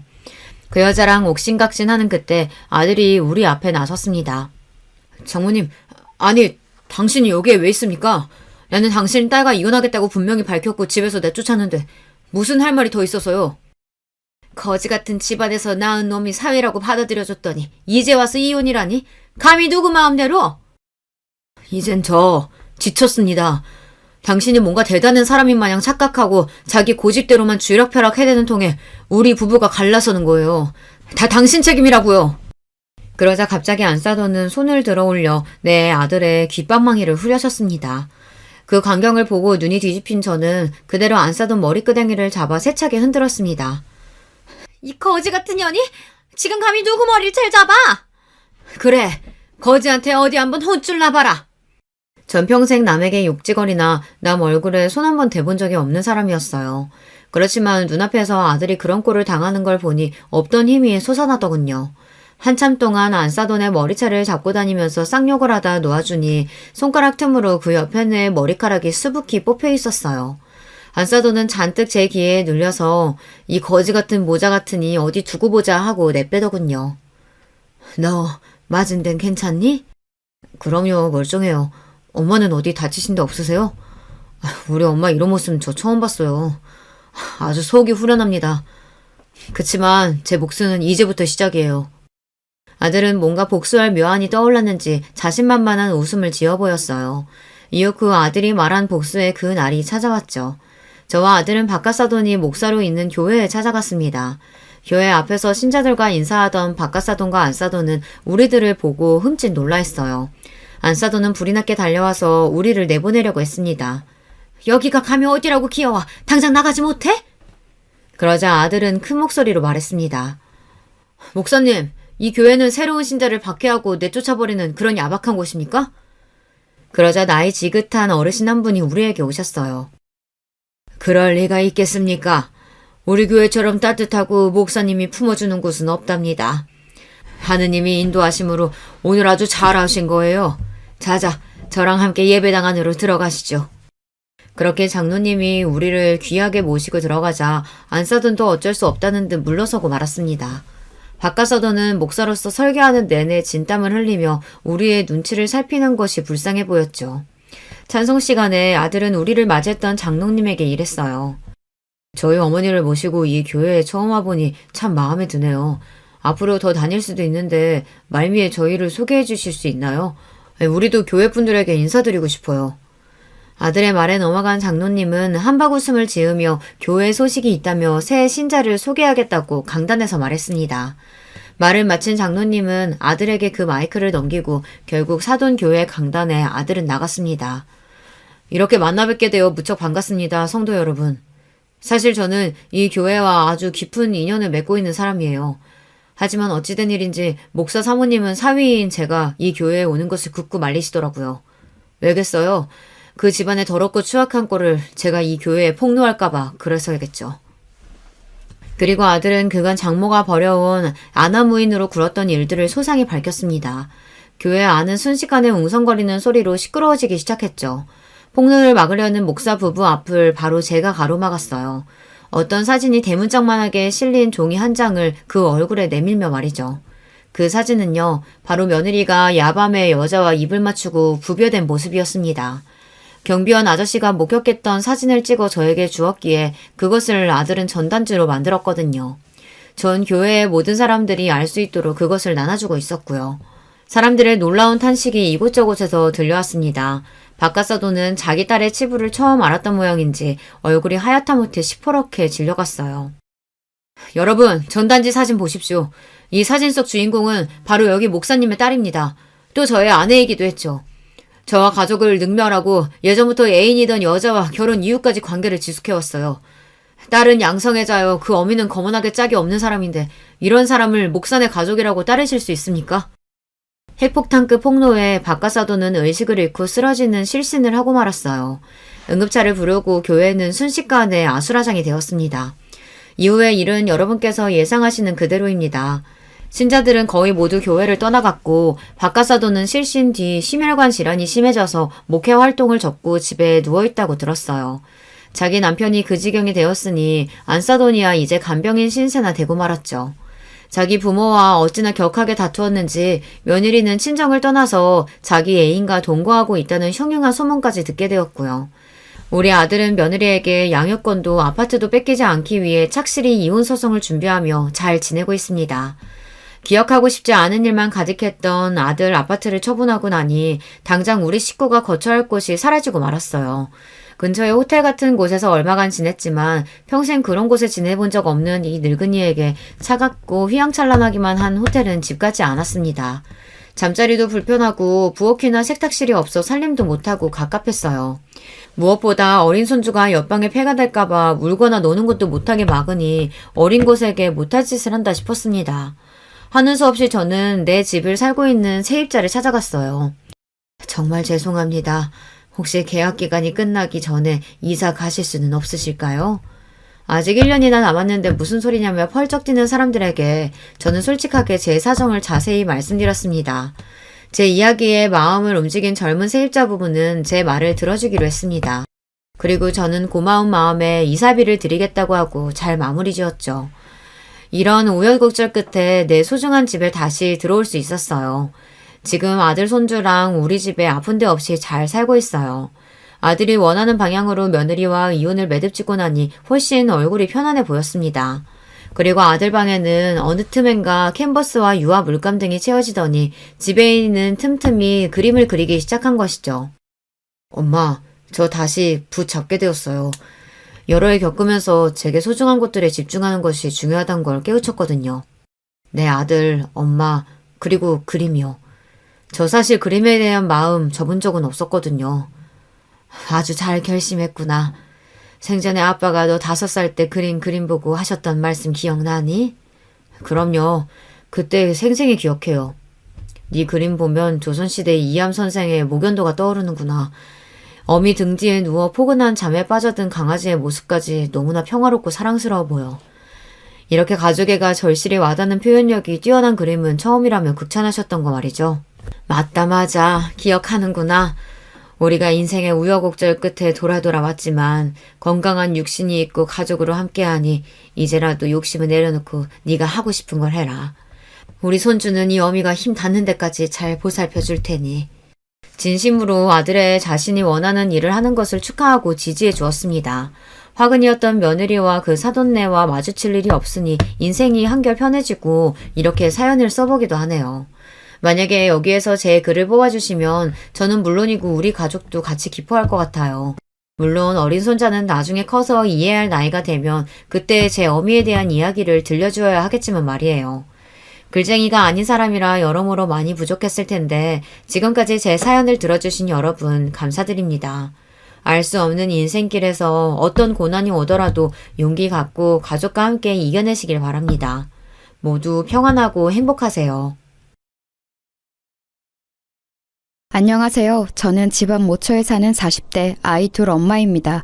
남편은 직장 때문에 서울에서 주말마다 왔다 갔다 하고 있고 저도 직장 생활하랴 애 키우랴 정신없이 인생을 살다 보니 어느새 아이가 중학교에 갈 나이가 되었네요. 사춘기라 미울 때가 있지만 그래도 머리가 어느 정도 커서 어른들의 마음을 가끔 이해할 때가 있어서 편하기도 합니다. 갑자기 뜬금없이 사춘기 아이가 어른을 이해할 일이 뭐가 있냐고요? 바로 아이 할머니 이야기입니다. 세상 둘도 없는 천사 같은 제 시어머니 말이에요. 그런데 이 천사 시어머니는 너무나 아쉽게도 몸이 불편하게 태어나셨습니다. 하늘이 천사 같은 시어머니의 착한 마음이 너무나 질투가 났는지 시어머니에게 지적장애 2급이라는 장애를 앓은 채 세상에 태어나게 했습니다. 그리고 고작 7세의 지능으로 평생을 정말 순탄치 않은 삶을 살아오셨어요. 시어머니가 태어나 자라던 5, 60년대는 장애인에 대한 인식이 지금보다 훨씬 열악했기 때문에 살아가는 모든 순간순간이 고통스러웠다고 하셨습니다. 지금도 장애인에 대한 처우로 가끔 세상이 시끄러운데 그 시절에는 처우는 물론이거니와 주변에서 시어머니를 바라보는 인식이 어땠을지 상상이 가시나요? 7세의 언어로 표현하시는 이 세상은 들을 때마다 가슴을 미어지게 했습니다. 며느라, 이 세상이 꼭 어릴 때 국민학교 다닐 때 매일매일 오르던 언덕길 같아. 다리도 아프고 숨도 차고 매일매일이 언덕길이야. 시어머니의 고단했던 인생사를 한 단어로 표현해주는 그 단어, 국민학교 언덕길. 그렇습니다. 시어머니는 이미 초등학교에 다닐 때부터 언덕길과 다름없는 인생을 살고 계셨던 것입니다. 그 시절 시골 학교에는 특수반이라는 것도 제대로 마련되어 있지 않았고 학교 학생들은 자신과 조금 다르다는 이유로 시도 때도 없이 시어머니를 심하게 놀리고 약올리곤 했다고 합니다. 그럴 때마다 시어머니를 괴롭힘으로부터 보호해주던 영호 같은 사내 아이가 한 명 있었으니 그가 바로 동네 절름발이 석훈이, 지금의 제 시아버지입니다. 시아버지는 아주 어릴 적 마차에 깔려서 그때부터 한쪽 다리를 절게 되었다고 합니다. 시아버지 역시 몸이 성치 않았으니 그 시절 아이들의 대표적인 놀림감이었죠. 동병상련이었는지 순수한 정의감이었는지, 아니 둘 다겠죠. 시아버지는 시어머니가 조금이라도 놀림당하는 걸 목격하기만 하면 그대로 절름발로 뛰어가 온 몸으로 힘센 친구들과 몸싸움을 벌이며 시어머니를 보호했다고 합니다. 덩치도 크고 뚱뚱한 학교에서 싸움 제일 잘하는 병훈이한테도 앞뒤 안 보고 들이박았다고 하니 다리만 불편했지 그야말로 둘도 없는 장군감이었습니다. 하지만 역시 몸이 성치 않으니 흠씬 두들겨 맞기 일쑤였는데요. 그렇게 맞으면서도 꿋꿋이 이렇게 소리쳤다고 합니다. 정혜 괴롭히지 마! 정혜 괴롭히는 놈들 나한테 다 죽는다! 어이구 죽여봐라 병신아. 네가 어쩔래? 어쩔래? 네가 한번 죽어봐라! 그렇게 흠씬 두들겨 맞고서 한쪽 구석에 쭈그리고 있으면 시어머니가 슬며시 다가와 위로했다고 합니다. 석훈이 괜찮아? 석훈이 아프다. 석훈이 아프다. 난 괜찮아 정혜야. 앞으로 또 누가 괴롭히면 나한테 다 얘기해. 내가 다 혼내줄게. 맨날 맞으면서 뭘 혼내주긴 혼내주냐. 석훈이 아프다. 석훈이 아프다. 그렇게 학교 생활하는 매일매일이 두 분에겐 투쟁의 연속이었습니다. 두 분은 서로를 지켜야 했기 때문에 늘 붙어 다녔고 하굣길까지 같이 가곤 했는데 그러자면 여지없이 그 광경을 본 학생들이 두 분을 놀리기 시작했습니다. 야야, 저기 병신 둘이서 연애질한다. 얼레리 꼴레리 얼레리 꼴레리. 이 새끼들 진짜 죽을래? 일로 안 와? 그렇게 시아버지가 절름발로 놀리는 학생들을 힘겹게 쫓아가면 아이들은 주랭랑을 치면서 계속 놀리곤 했답니다. 얼레리 꼴레리 얼레리 꼴레리 병신 둘이서 연애한대요. 진짜 다 죽여버린다. 석훈아, 하지 마라. 석훈이 아프다. 또 하루는 이런 일이 있었습니다. 그날도 어김없이 짓궂은 장난을 하던 반아이들은 이번에는 시어머니를 도둑으로 몰고 가기로 작정을 했습니다. 선생님, 희정의 지갑이 없어졌대요. 선생님, 지갑 찾아주세요. 지갑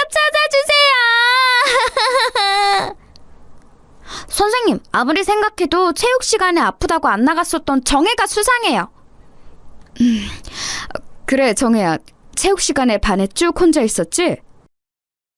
네, 선생님. 그런데 정혜 잠만 잤어요. 안 훔쳤어요. 시어머니는 어눌한 말투로 억울함을 내비추었지만 선생님마저 이미 못된 반 친구들에게 설득이 된 것 같았습니다.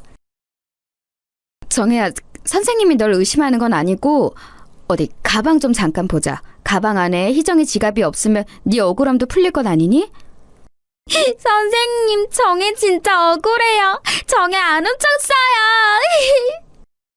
시어머니가 계속해서 아니라고 했지만 선생님은 거의 반강제로 시어머니의 가방을 뺏어서 열었습니다. 그런데 웬걸 잃어버렸다던 희정이의 지갑이 시어머니의 가방에서 나온 것입니다. 너 이 녀석, 도둑질이 얼마나 나쁜 짓인지 알아? 너 안 되겠다. 선생님한테 매 좀 맞아야겠다. 손바닥 이리 내. 저 정말 아니에요, 선생님. 억울하게 우는 시어머니는 아랑곳하지 않고 선생님은 그렇게 가녀린 시어머니의 손바닥을 30차례 매로 내리쳤습니다. 내일까지 엄마 모시고 와. 알았지?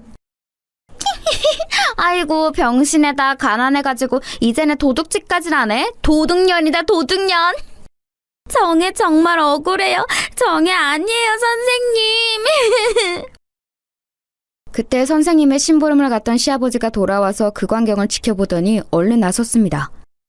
선생님, 정혜 절대 그럴 애 아니에요. 분명히 저 박병원이 또 장난친 걸 거예요. 아까 박병원이랑 김희정이랑 둘이 속닥거리는 거 제가 다 봤어요. 뭐야? 너 이 새끼 진짜 죽는다. 가만히 있는 나를 의심해? 너 일로 와봐, 이 새끼야. 그만. 다들 그만해라. 어차피 잃어버린 지갑은 찾았으니까 그걸로 된 거 아니냐. 이 일은 여기서 끝내. 선생님, 정혜 억울해요. 이렇듯 시어머니와 시아버지 학창시절은 괴롭힘의 연속이었고 소외의 연속이었습니다. 학창시절 내내 사회와 동화되지 못하고 늘 주변인이었던 두 분은 오직 서로만을 의지하며 그렇게 초중고 시절을 같이 보냈다고 합니다.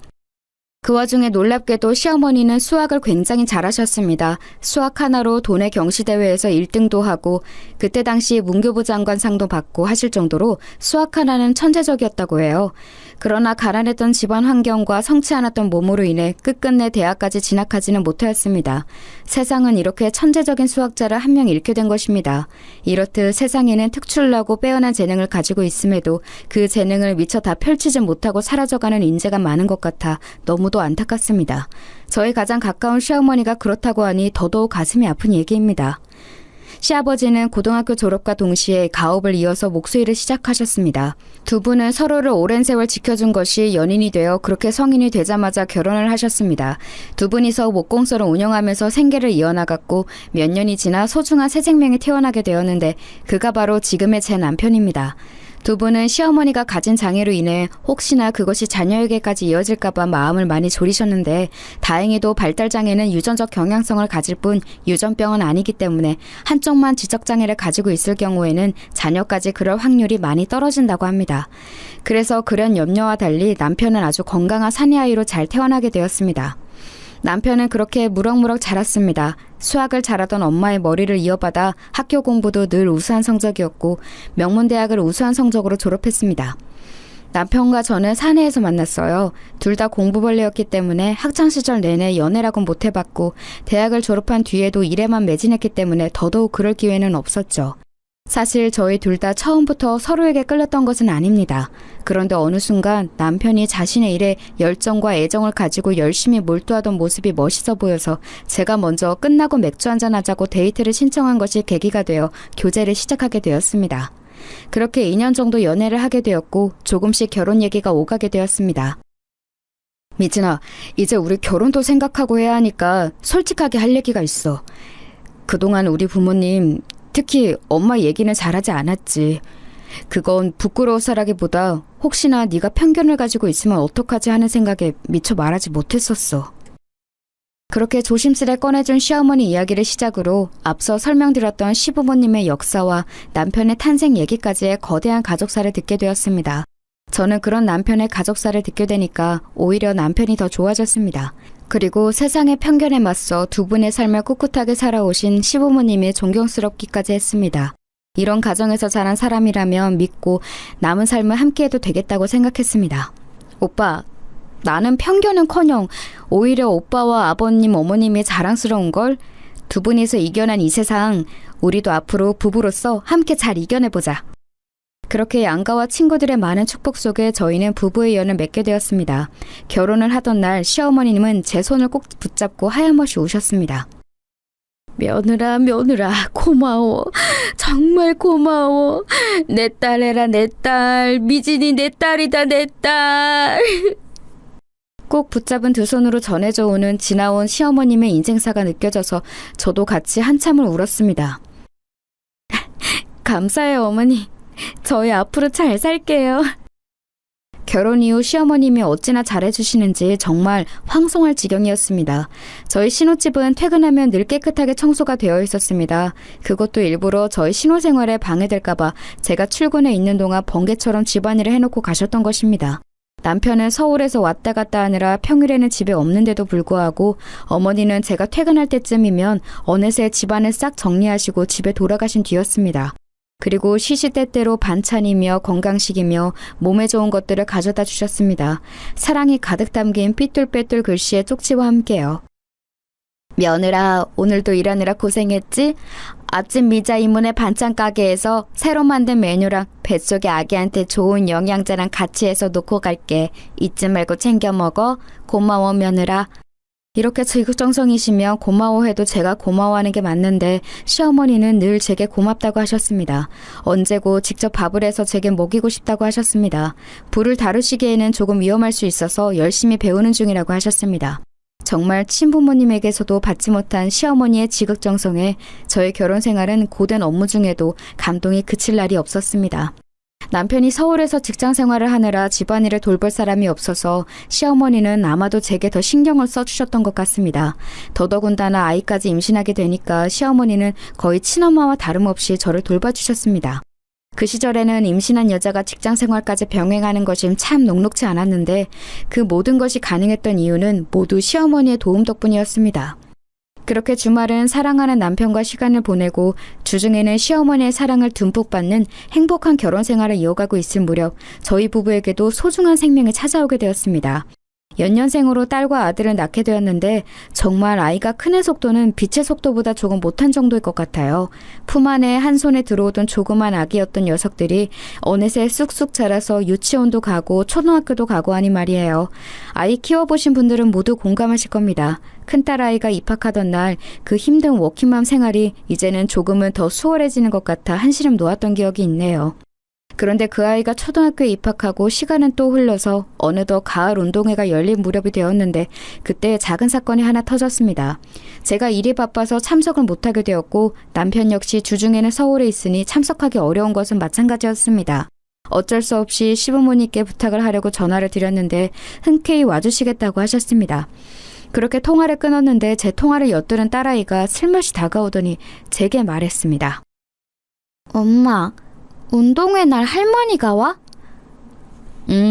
엄마 아빠 다 시간이 안 되는데 할머니 할아버지가 대신 와주신다고 하니 천만 다행이야. 그런데 왜?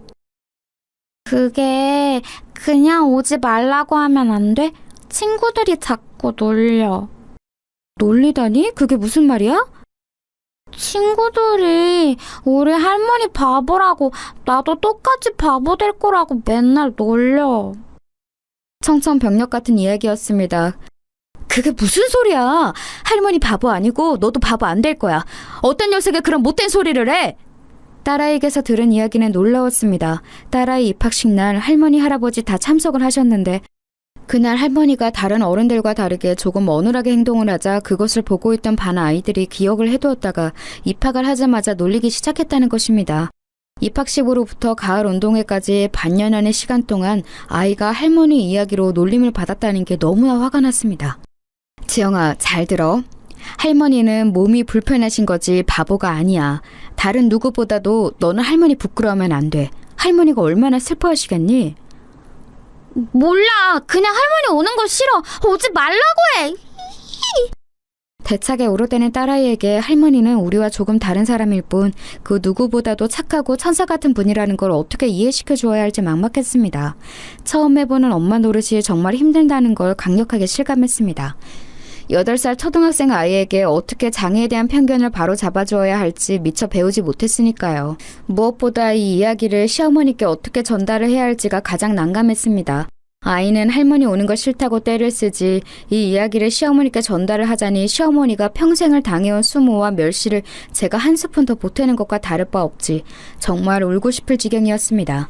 그러던 중 천만다행인지 아니면 이걸 천만다행이라고 생각하는 것조차 천벌을 받을 일인지 마침 시부모님 가게에 발주 사고가 발생해서 물량을 예정 기일까지 맞추느라고 밤낮 없이 일하셔야 하는 상황이 발생했는데 그러다 보니 자연스럽게 아이 운동회에서는 시부모님도 못 가게 되는 상황이 발생했습니다.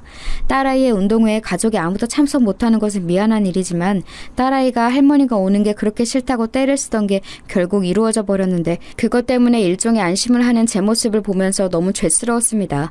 여러분이라면 이런 상황에서 어떻게 하시겠어요? 몸이 불편한 시어머니와 그걸 부끄러워하는 어린 딸아이 그리고 그걸 양쪽 다 잘 설명해야 하는 이 상황 말이에요. 이번 일은 그렇게 두루뭉실 넘어갔지만 앞으로 살면서 비슷한 일들이 여러 번 있을 텐데 그때마다 어떻게 해야 할지 미리부터 걱정되기 시작했습니다. 저는 오랜 고민 끝에 딸아이의 눈높이에 맞춰서 이 상황을 잘 설명할 계획을 짠 후에 앉혀놓고 이야기했습니다. 지영아, 먼 옛날 하늘에서 할머니가 이 세상에 태어나시기 전에 할머니는 하늘나라의 공주님이었단다. 우와, 그게 정말이야? 그럼 얼굴도 예쁘고 마음씨도 고와서 하늘나라 백성들 모두가 사랑하는 공주님이었지.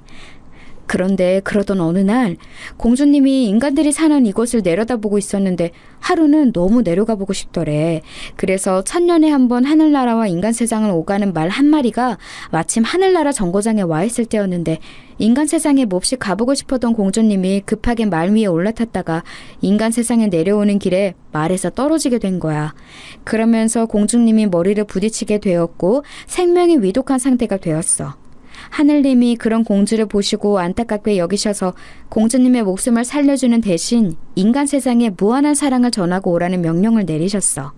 공주님은 그렇게 목숨을 구했지만 다친 머리로 인해 어린아이와 같은 지능을 가지게 된 거야.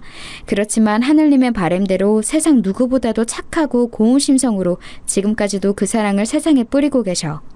할머니가 이 엄마랑 지영이 얼마나 이뻐하는지 지영이도 잘 알지? 응, 맞아. 할머니는 항상 천사같이 대해주셔. 그게 할머니가 하늘나라 공주님이어서 그랬구나. 우와! 그래, 그건 할머니가 본래 하늘나라의 천사이자 공주님이시기 때문이야. 먼 훗날 하느님한테 받은 명령을 다 이루고 나면 다시 하늘나라로 올라가서 공주님이 되실 거란다. 우와, 그럼 할머니는 바보가 아니라 공주님이었네. 바보들, 그런 것도 모르면서 놀리다니. 엄마, 나 이제부터 할머니 안 창피해. 할머니는 하늘나라 공주님인걸. 그럼 마찬가지로 하늘나라 공주님의 손녀딸인 우리 지영이도 공주님이지. 우와, 신난다. 나도 공주님이다. 아이가 장애에 대한 편견을 가지지 않게 최대한 잘 설명해보려 했었는데 다행히 그게 아이한테는 긍정적으로 전달이 된 것 같았습니다. 점점 자라면서 다시 할머니의 현실에 부딪히게 되겠지만 적어도 아이 마음에 할머니가 얼마나 좋은 분인지를 꼭 알게 해주고 싶었거든요. 그런데 신기하게도 그날 이후로는 할머니가 창피하다느니 할머니가 학교에 오는 게 싫다느니 하는 이야기를 입 밖에도 꺼내지 않았습니다. 나중에 커서 들은 얘기로는 그 이후로도 여지없이 아이들은 딸아이를 놀렸지만 그럴 때마다 딸아이는 그래, 마음껏 놀려. 니네가 아무리 놀려도 우리 할머니는 하늘나라 공주님이야. 부럽지? 부러우면 놀리지 말고 그냥 부럽다고 해. 라고 옹수했다네요. 제가 들려준 이 이야기가 어쩌면 아이에게는 주문 같은 마법이 되었나 봅니다. 지금도 딸아이의 할머니 핸드폰 번호가 공주님으로 되어 있으니까요. 그렇게 둘째 아이까지 할머니에 대해 편견을 가지지 않게 무던히도 애를 썼습니다. 아이들이 다행히 저의 교육 방향을 잘 따라와준 덕분에 할머니 못지않게 주변 이웃들에게 사랑을 전하는 성숙한 아이들로 잘 자라주고 있는 것 같아서 뿌듯합니다. 이렇게 아이들이 가질 수 있는 편견을 한꺼풀 걷어내고 나니 저희 집안에는 평안한 일만 가득할 것 같았습니다. 하지만 세상은 역시 천사 같은 시어머니를 가만히 내버려두지 않더군요. 결국엔 시어머니의 마음속에 큰 상처가 될 수 있는 일이 또 벌어지고 말았으니까요. 그 사건은 다음과 같습니다. 시어머니는 앞서 말씀드린 것처럼 장애에 대한 편견으로 학창시절 내내 고통을 받고 자라셨습니다. 그렇기에 친구라고는 동창이었던 시아버지가 거의 유일무이했었죠. 그러나 친구가 꼭 시아버지만 있었던 것은 아니었습니다. 시어머니는 학창시절 늘 반장을 했었고 전교 1등을 놓친 적 없었던 현숙이 이야기를 자주 했습니다. 시어머니를 편견 없이 잘 대해준 몇 안 되는 학창시절 친구 중 한 명이라면서요. 현숙이 아줌마 이야기를 할 때에는 항상 다시금 소녀의 미소를 짓곤 하셨습니다. 현숙이 보고 싶다. 현숙이 착하다. 현숙이 잘해줬다. 현숙이 아줌마는 수학을 유난히 잘했던 시어머니 곁에 항상 붙어 다니면서 수학에 관해서 많이 물어봤었고 그것이 계기가 되어 친하게 지내게 되었다고 합니다. 전교 1등이었음에도 불구하고 수학만 늘 시어머니가 앞서 나갔기에 오히려 현숙이 아줌마가 도움을 많이 받았다고 해요. 시어머니의 필기노트도 보여주고 현숙이 아줌마가 모르는 문제는 시어머니가 가르쳐주기도 하고 하면서요. 저는 시어머니를 통해 현숙이 아줌마의 이야기를 들을 때마다 한 번도 뵌 적 없는 분이지만 정말 감사하다는 생각을 했습니다. 언젠간 꼭 뵙고 싶다는 생각을 했어요. 그러던 어느 날이었습니다. 시어머니가 무슨 바람이 불었는지 고교 동창회를 가고 싶다고 하셨습니다. 아니 그게 무슨 말씀이세요 어머니? 고등학교 시절에 맨날 친구들이 놀리고 괴롭혔다고 그동안 동창회는 눈길도 안 주셨잖아요. 현숙이 보고 싶다. 더 늙으면 못 본다. 나도 이제 할머니다. 더 늙으면 못 본다.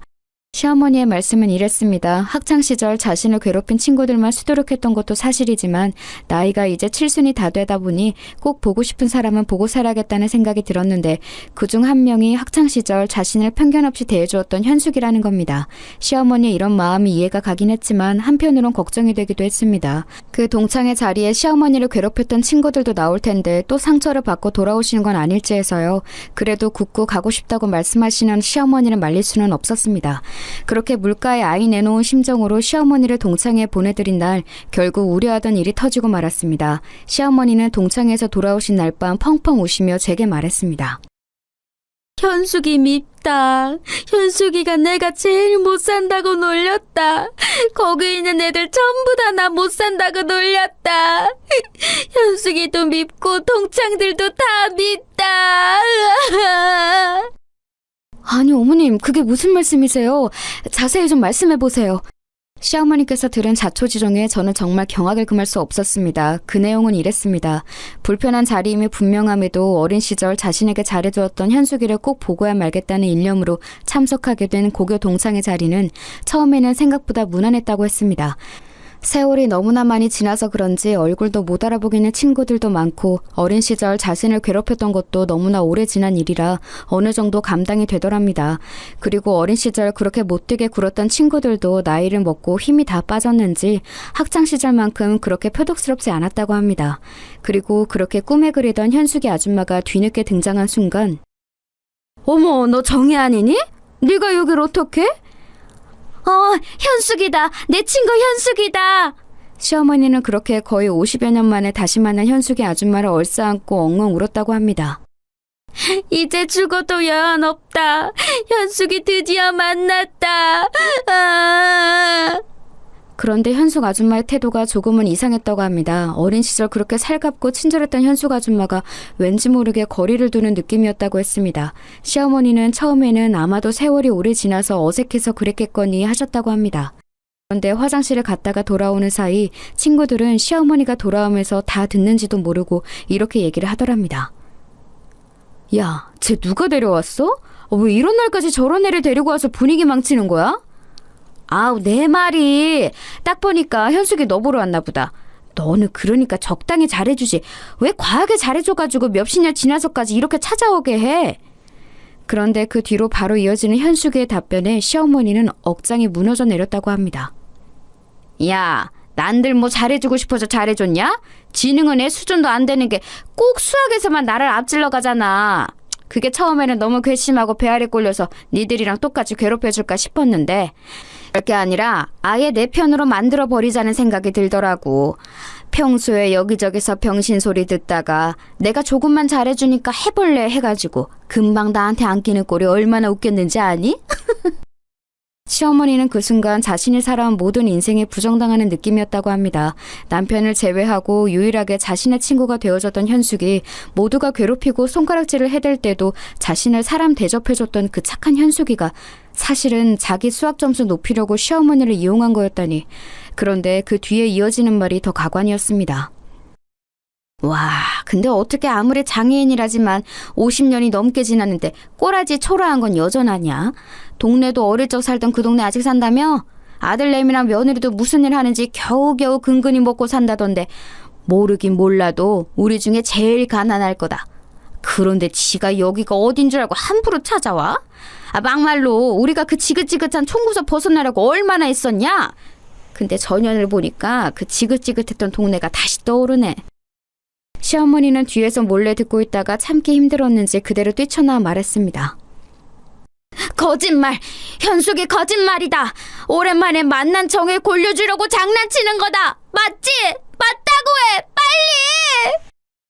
시어머니는 눈물 콧물을 쏟으며 그 상황을 부정하고 싶은 마음에 뛰쳐나가 소리쳤지만 돌아오는 현숙의 반응은 냉정했습니다. 어머, 뭐야? 다 듣고 있었어? 그래. 이왕 이렇게 된 거 솔직하게 얘기해주지. 야, 내가 뭐가 부족해서 너 같은 장애인이랑 붙어 다니냐? 주제를 알아야지. 게다가 아직도 목공소리 일하면서 가난하게 살지? 그런데 네가 여기를 어디라고 함부로 기어와? 아니, 난 안 그래도 유일한 인생의 오점이 니년한테 수학 뒤지는 거였는데 오늘 와서 굳이 또 그걸 기억하게 하네? 당장 안 꺼져? 50년 전 천사 같고 친절했던 현숙이는 온데간데 없고 표독스러운 마귀 알몸 같은 현숙이가 그 시절 모든 친구들이 자기를 놀리고 괴롭혔던 것처럼 똑같은 행동을 하고 있었습니다. 몸이 불편한 것도 서러운데 가난한 것까지 더해서 막말을 내뱉는데 시어머니는 그 자리에 주저앉아서 엉엉 우는데 아무도 위로해주기는커녕 다들 이렇게 얘기를 하더랍니다. 아우, 야야야, 쟤 여기서 밤새 저러고 있을 것 같으니까 우리가 자리를 옮기자. 아, 독한 년. 그렇게 시어머니는 홀로 남겨진 가게에서 한참을 울다가 힘없이 집으로 돌아왔는데 그런 시어머니를 맞이하는 저를 보면서 다시 울음이 터졌습니다. 현숙이 밉다. 현숙이가 내가 제일 못 산다고 놀렸다. 거기 있는 애들 전부 다 나 못 산다고 놀렸다. 현숙이도 밉고 동창들도 다 밉다. 정말 기가 막히고 코가 막힐 노릇이었습니다. 동창회 가서 괜히 불편한 일 겪으시지 않을까 우려했던 것이 현실이 되었습니다. 시어머니가 받았을 상처를 생각하니 가슴이 미어졌습니다. 현숙이 아줌마의 말대로였습니다. 학창시절 한 번도 전교 1등을 놓쳐본 적이 없던 그 아줌마는 유일하게 한 과목, 수학만을 시어머니에게 뒤졌다고 합니다. 종합점수로 합산하며 그 아줌마가 1등이었지만 수학을 1등하지 못했다는 이유로 부모님께 매번 심한 꾸중을 들어야 했다고 했습니다. 그래서 친구들과 작당 모의를 하고 시어머니를 더 괴롭히게 시켰으며 자기는 전교회장의 이미지가 있으니까 직접 나서지는 않고 뒤에서는 아무것도 모르는 척 시어머니에게 접근해서 친하게 지냈다고 합니다. 모르는 문제에 대해 정보를 얻기도 하고 때로는 일부러 시어머니에게 공식을 틀리게 가르쳐줘서 시험에서 문제를 틀리게 하려고도 하였습니다. 시어머니는 애써 찾아온 몇 안 되는 친구를 놓치고 싶지 않아 일부러 그 아줌마가 틀리게 가르쳐줘도 모르는 척 넘어갔으나 그렇다고 해도 시어머니를 시험 성적에서는 이길 수 없었다고 합니다. 이 모든 진실을 알게 된 시어머니는 몇 날 며칠을 끙끙 앓으면서 힘들어하셨습니다. 저는 시어머니에게 이렇게 못되게 구는 현숙 아줌마와 시어머니에게 깊은 분노를 느꼈습니다. 정말 이 방법은 쓰지 않으려고 했는데 제가 나설 차례라는 생각이 들었습니다. 저는 굳은 결심을 하고 현숙 아줌마를 찾아 나섰습니다. 수소문 끝에 알아낸 현숙 아줌마의 주소는 듣기만 해도 화려한 강남의 한 아파트에서 살고 있었습니다. 집안도 좋고 공부도 잘했던 그 아줌마는 서울 명문대를 졸업한 뒤 유명한 기업가 집안의 며느리로 시집을 갔는데 그 이후로는 평생 사모님 소리 들으면서 골프나 치러 다니고 심심하며 부잣집 사모님들과 몰려다니며 편하게 평생을 보냈다고 합니다. 저는 지인을 통해 슬며시 연통을 넣어 제가 시어머님의 며느리인 것은 숨기고 따로 만나고 싶다고 제안을 했습니다. 그 아줌마는 제 소개를 듣더니 흔쾌히 자리를 마련했습니다. 그렇게 찾아간 약속 장소는 일반 서민들은 평생 한 번이나 가볼까 싶은 고급 일식집이었습니다. 준비된 룸으로 들어가자 현숙 아줌마가 저를 기다리고 있었습니다. 아유, 어머나, 어서오세요, 의원님. 이렇게 먼저 연락을 주시다니, 안 그래도 한번 뵙고 싶었습니다. 안녕하세요, 정미진입니다. 시간이 없으니 본론부터 얘기할게요. 저는 오늘 국회의원 정미진으로 온 것이 아닙니다. 저를 의원이라고 부르면서 버선발로 맞이하는 현숙 아줌마. 여러분도 놀라셨나요? 네, 맞습니다. 저는 현재 국회의원입니다. 하지만 본명을 밝히면 제 소속 정당에 피해가 갈 수가 있고 이 일이 바깥 세상에 알려지면 본의 아니게 논란을 일으킬 여지가 있기 때문에 쭉 가명과 대략적인 나이로 소개드리는 점 양해 부탁드립니다. 저는 대학을 졸업하자마자 사법고시에 합격해 검사로 일을 시작하였습니다. 남편과 만났다는 같은 직장은 바로 검찰청이었고 남편은 현재까지도 검사로 일하고 있습니다. 저는 검사로 일한 지 몇 년이 지나지 않아 변호사 사무실을 개업하며 사회에서 소외받고 고통받는 사람들을 위해 오랫동안 인권 변호사로 일을 했습니다. 바로 저희 시어머니와 같은 분들을 위해서요. 제가 편견주의 시어머니와 시댁에 대해 좋은 마음을 가질 수 있었던 것은 저의 이런 직업적 배경도 영향이 있었던 것 같습니다. 세상에는 겉으로 보기에 초라해 보이고 소외되어 있지만 알고 보면 세상의 가치로 환산할 수 없는 정말 귀한 존재들이 많이 있거든요. 저는 순박하고 청렴한 남편을 통해 그리고 천사 같은 시부모님들을 통해 그것을 보았기 때문에 이 가족의 일원으로 흔쾌히 들어갈 결심을 할 수 있었던 것입니다. 그렇게 인권 변호사 일을 천직으로 생각하고 열심히 일하며 살아가고 있을 어느 때쯤 한 정당으로부터 입당 제의를 받게 되었습니다.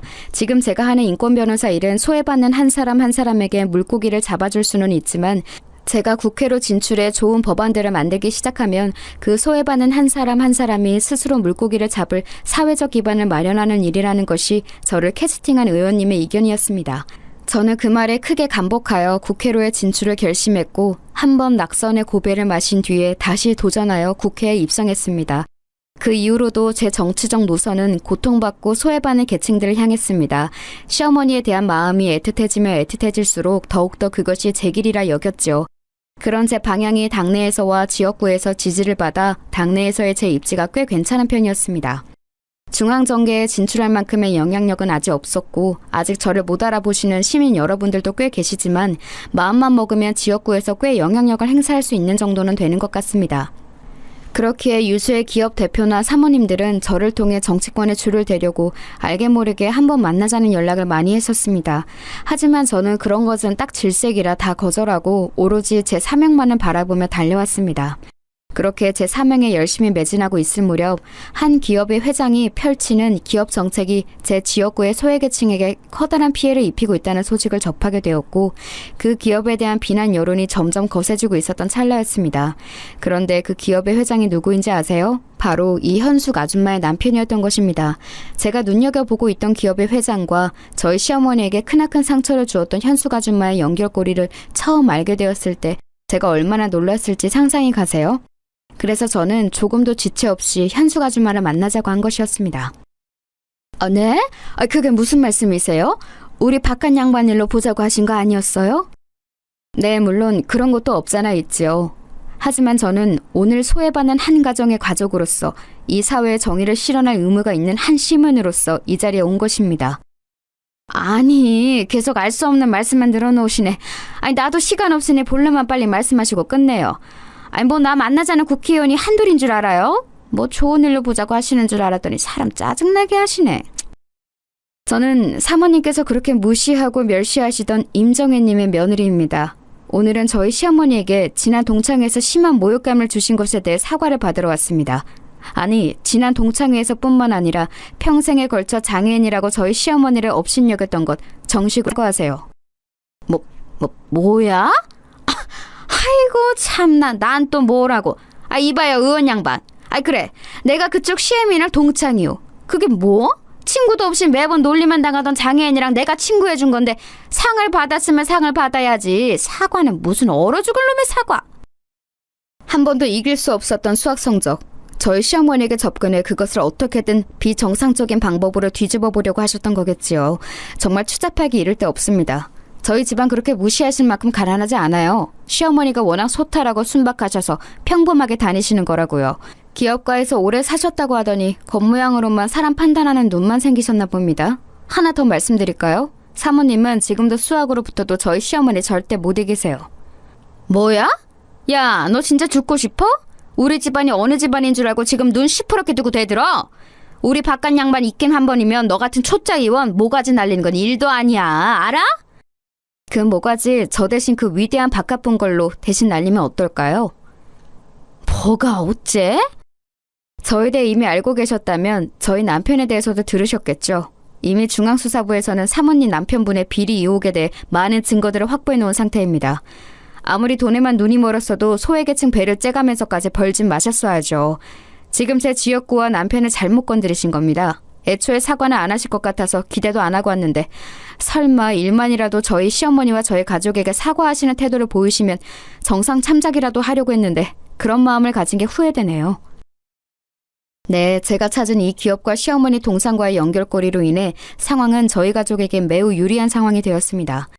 남편은 검찰 중에서도 기업의 저승길이라고 불리는 중앙수사부에서 오랫동안 일을 했고 마침 제 지역구에 피해를 주는 그 기업의 여러 정황들을 근거로 그 기업을 처벌할 여러 증거들을 찾은 상태였습니다.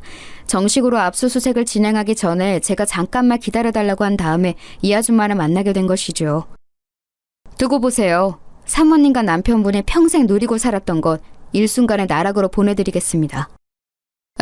뭐야? 아니... 그래. 어디 할 수 있으면 해봐. 두고 보자는 것들 하나도 안 무섭더라. 그럼 이만. 그 일이 지나지 않아 해당 기업에 대해 압수수색 영장이 발부가 되었고 현숙 아줌마의 남편은 구속이 되었습니다. 들리는 이야기로는 현숙 아줌마는 충격을 받아 중풍으로 쓰러졌다고 하네요. 문자 그대로 뒷목 잡고 쓰러져 버린 것입니다. 저는 이 모든 일이 끝난 후에 시어머니에게 지난 일의 자초지종을 설명드렸습니다. 그런데 기뻐하실 줄 알았던 어머님에게서 의외의 반응이 나왔습니다. 현숙이 아프다. 현숙이 병문 안 가야 한다. 네? 어머님 그게 무슨 말씀이세요? 그 아줌마는 천벌을 받은 거예요. 이제 다시는 그 사람들한테 눈길도 주지 마세요. 안 된다. 현숙이 병문 안 갈 거다. 병문 안 갈 거다. 참 어머님도. 가선 안 된다는 그 병문안을 굳고 말렸지만 시어머니는 요지부동이었습니다. 할 수 없이 저와 제 보좌관이 함께 동행한 가운데 현숙 아줌마가 누워있는 병동으로 병문안을 갔습니다. 현숙 아줌마는 간신히 거동만 겨우 하고 천천히 말을 할 정도만 되었습니다. 저를 맞이한 현숙 아줌마는 힘없이 천천히 제게 원망을 늘어놓았습니다. 의원 양반, 그래, 속 시원하시오? 이제 그쪽 CM이랑 나를 조롱이라도 하려고 오셨소? 마음대로 하시오. 그런 말씀 마세요. 그래도 친구라고 저희 시어머니가 사모님 꼭 병문안 오겠다고 쫄라서 겨우 온 거예요. 현숙아, 내 친구 현숙아. 현숙이 아프다. 현숙이 아프다. 야, 이 바보 같은 기집애야. 아직도 모르겠어? 나 너랑 친구 아니야. 한 번도 그렇게 생각해 본 적이 없어. 내 성적 때문에 너 이용한 거라고. 그러니까 그만 돌아가. 아니다. 현숙이 그래도 내 친구다. 나랑 고등학교 때 친구해줬다. 수학 공부도 같이 해줬다. 정말 끝까지 나를 나쁜 사람으로 만드는구나. 너 이용만 해먹은 내가 무슨 친구라고. 현숙 아줌마는 계속 모질게 굴다가도 천사 같은 시어머니가 끝까지 친구라고 하며 걱정하는 모습을 보이자 끝내 눈물을 보였습니다. 그것이 참회의 눈물인지 창피해서 흘리는 눈물인지는 알 수 없었지만 마지막 돌아서는 저희들을 향해 현숙 아줌마는 힘겹게 한마디를 내뱉었습니다. 정혜야, 미안하다. 그렇게 눈물바다가 된 병동을 나서서 집으로 돌아오는 내내 시어머니는 눈물을 감추지 못하셨습니다. 저는 시어머니께 질문했습니다. 어머님은 서운하지 않으세요? 동창회에서 돌아온 뒤부터 며칠을 끙끙 앓으셨잖아요. 그런데도 어떻게 현숙 아줌마를 친구로 받아들이실 수가 있어요? 현숙이 내 친구다. 사실은 착한 사람이다. 착한 사람인데 수학만 조금 못해서 그랬다. 내 잘못이다. 현숙이 원래 착한 사람이다. 저는 시어머니가 그렇게 흐느끼는 모습을 보면서 다시 한번 가슴이 미어졌습니다. 원래 한없이 착하고 또 착한 사람은 바로 시어머니니까요. 아이에게 가짜로 들려준 세상에 많은 사랑을 전하라는 명령을 받고 온 하늘나라 공주님이 진짜 이야기인 것만 같았습니다. 세상에 이렇게 착한 사람이 또 있을까요? 저는 그렇게 시어머니를 부둥켜 안고 한참을 같이 울었습니다. 그 이후 시간이 꽤 흘러 현숙 아줌마 남편의 최종 선고일이 되었습니다. 재판 결과 아줌마의 남편은 무거운 징역형을 받게 되었습니다. 이미 모든 것을 포기한 아줌마는 순순히 재판 결과를 받아들였다고 하네요. 가끔은 제가 시어머니를 위해 벌인 이 복수극이 잘한 짓인가 싶을 때도 있습니다. 막상 시어머니가 바랬던 것도 아니었고 그날 이후로 계속 쓰러진 현숙 아줌마만 걱정하는 시어머니의 모습을 보는 것도 괴로웠으니까요. 하지만 적어도 그 기업의 잘못된 행동은 바로잡는 게 맞았다고 봅니다. 현숙 아줌마도 거동을 좀 할 수 있게 된 뒤로부터는 틈만 나면 산속 깊은 절에 가서 불공을 드린다고 하네요. 부디 바라옵기는 자신과 남편의 지난 과거를 깊이 참회하는 시간을 가지는 거였으면 좋겠습니다. 인간은 쉽게 변하지 않는다는 것을 알기에 그날 병문안을 갔을 때 보인 아줌마의 눈물이 악어의 눈물인지 참회의 눈물인지 아직도 헷갈리기만 합니다. 그래도 양심이 있었는지 재판이 진행되는 과정은 시어머니나 저희 남편에게 일절 따로 연락을 하지 않았습니다. 그러고 보면 진짜 반성을 하고 있는 게 맞는 것 같기도 해서 일면 안심이 되기도 합니다. 그래도 분명한 것은 현숙 아줌마는 평생에 자기만 생각해주는 저희 시어머니 같은 친구 한 명 얻었다는 것입니다. 아줌마의 남편이 구속되고 기업 이미지가 나락으로 치닫으니까 그동안 주변에 항상 북적였던 부잣집 사모님들이 싹 다 연락을 끊더래요.